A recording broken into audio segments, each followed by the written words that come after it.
ఒక ఓడ చాలా ప్రశాంతంగా ఆయిల్ రూట్లో ప్రయాణిస్తుంది. అకస్మాత్తుగా ఒక మిస్సైల్ లాంటి వస్తువు వచ్చి ఓడను బలంగా ఢీకొట్టింది. ఇంజిన్ రూమ్లో మంటలు, చుట్టూ దట్టమైన పొగ, అందరిలో భయాందోళనలు. ఇదేదో సినిమా సీన్ కాదు, మిడిల్ ఈస్టులో జరిగిన వాస్తవ సంఘటన. స్ట్రైట్ ఆఫ్ హార్మూజ్లో ఉద్రిక్తతలు ఇప్పుడు అత్యంత ప్రమాదకర స్థాయికి చేరుకున్నాయి. ఇరాన్ హెచ్చరికలు జారీ చేసింది. అమెరికా అప్రమత్తమైంది. ప్రపంచవ్యాప్తంగా చమురు ధరలు అంటే ఆయిల్ ప్రైజెస్ ఇప్పటికే పెరగడం మొదలయ్యాయి. అసలు ఈ స్ట్రైట్ ఆఫ్ హార్మూజ్ ఎందుకు అంత ముఖ్యం?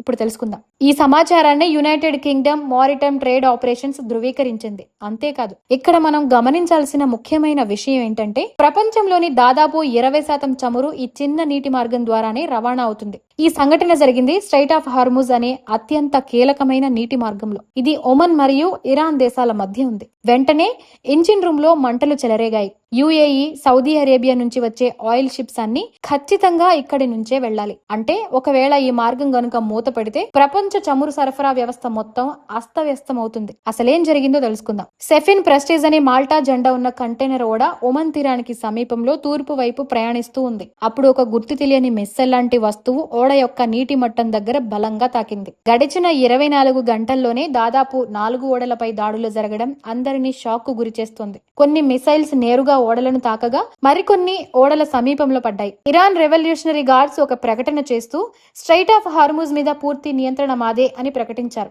ఇది అంతర్జాతీయ షిప్పింగ్ రంగానికి ప్రత్యక్ష హెచ్చరిక. ఒకవేళ స్ట్రైట్ ఆఫ్ హార్మూజ్ గనుక బ్లాక్ అయితే పెట్రోల్ ధరలు భారీగా పెరుగుతాయి, పరిశ్రమల ఖర్చులు పెరుగుతాయి, నిత్యావసర వస్తువుల ధరలు ఆకాశాన్ని తాకుతాయి, స్టాక్ మార్కెట్లు కుప్పకూలే ప్రమాదం ఉంది. అమెరికా స్పందన మరియు భారత్పై ప్రభావం.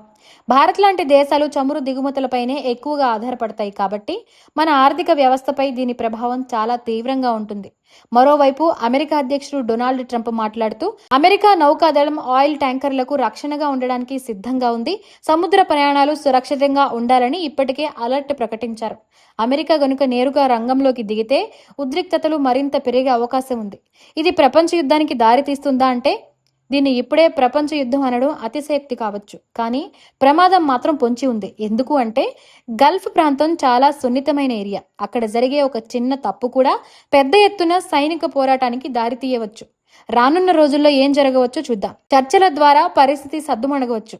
చిన్న చిన్న దాడులు కొనసాగి ఆయిల్ ధరలు హెచ్చుతగ్గులకు లోనవచ్చు.